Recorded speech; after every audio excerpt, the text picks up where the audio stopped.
خواجہ سعد رفیق اور خواجہ سلمان رفیق کی درخواست ضمانت کی منظوری سے متعلق سپریم کورٹ کے تفصیلی فیصلے پر بات کرنے کے لیے ہمارے ساتھ موجود ہیں سینئر قانون دان فیصل صدیقی صاحب۔ فیصل صدیقی صاحب، بتائیے گا کہ نیب اور اس کے اختیارات پر متعدد عدالتی فیصلے آ چکے ہیں، آپ کو کیا لگتا ہے کہ کیا وجہ ہے نیب کے رویے میں بہتری نہیں آئی؟ جی، یہ آپ کی بات درست ہے کہ پچھلے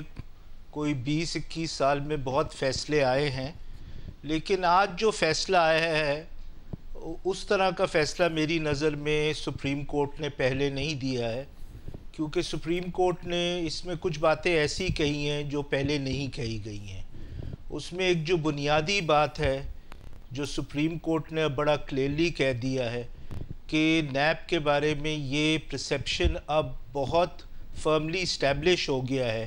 کہ یہ پولیٹیکل انجینئرنگ میں انوالوڈ ہے اور یہ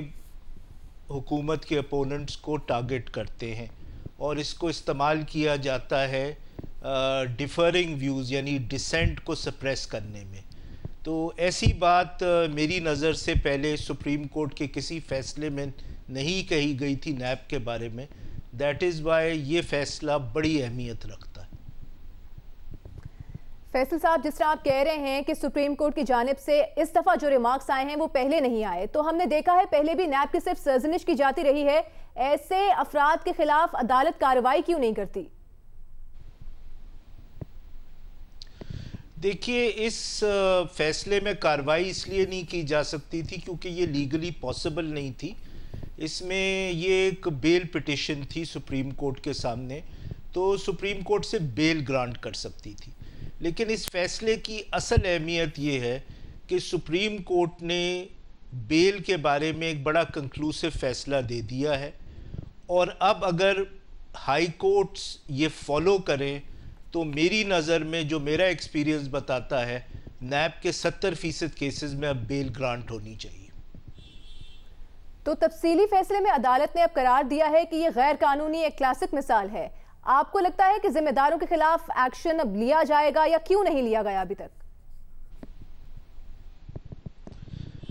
دیکھیے، جیسے میں نے کہا، اس فیصلے میں کوئی ڈائریکشنز نہیں دی جا سکتی تھی کیونکہ یہ لیمیٹڈ تھا کہ بیل گرانٹ کی جائے یا نہیں کی جائے، لیکن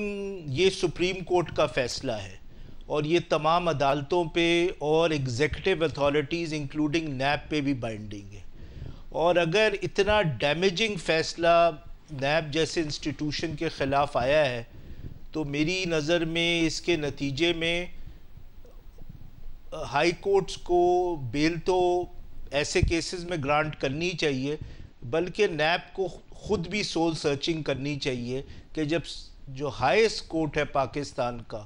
وہ ان کو اکیوز کرتا ہے political engineering and suppressing dissent اور غیر ضروری اریسٹ کرنا، بیسکلی فیولس کیسز بنانا، تو بہت نیب کو خود ایک انٹروسپیکشن کرنے کی ضرورت ہے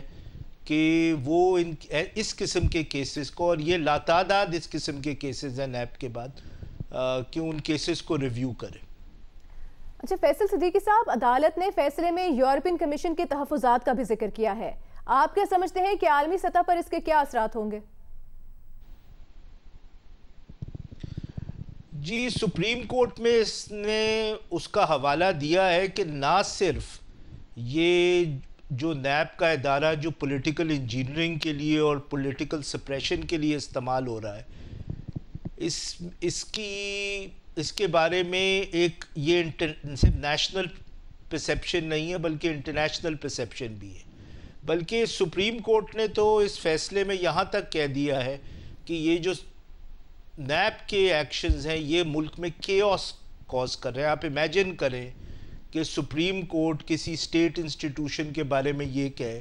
کہ اس کے جو ایکشنز ہیں اکاؤنٹیبلٹی کے حوالے سے وہ ملک میں کیوس کاز کر رہے ہیں، تو یہ بہت زیادہ ڈیمیجنگ ایک انڈائٹمنٹ ہے نیب کی انسٹیٹیوشن کی، اور اب نیب جو اور لوگوں کو ٹرائل کرتا ہے، میری نظر میں اس فیصلے کے نتیجے میں نیب اب خود ٹرائل پہ ہے۔ NAB is at trial before this country. Faisal صاحب، آپ کے خیال میں عدالت کی اس آبزرویشن کے بعد اب پارلیمنٹ کو کیا کرنا چاہیے؟ کیا ذمہ داری ہونی چاہیے پارلیمنٹ کی؟